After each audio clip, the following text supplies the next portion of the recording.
First, lay your sheet out onto your workbench or trestles. Then, grab your top sliding rail, bottom channel, and your door jamb. Fit the bottom channel and sliding rail over the wall sheets. The end of the channel should fit up against the ends of the corner sheet. Attach the top sliding rail and bottom channel by fastening a 5/8 screw through the third pilot hole on the bottom channel. Then, make sure the corner hole of the bottom channel lines up with the holes to the outer door jamb and fasten with another 5/8 screw. Grab your door shroud and use this to measure the correct distance between the outer and inner door jamb. After getting the correct distance, screw in the door jamb to the bottom channel.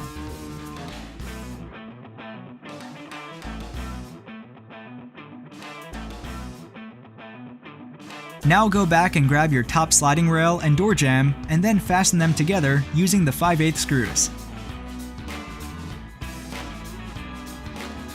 To make sure that you get the sheet in line with the door jamb, pull the sheet over, hold it all in place, and grab your drill and fasten with a 5/8 screw so it lines up with the flue.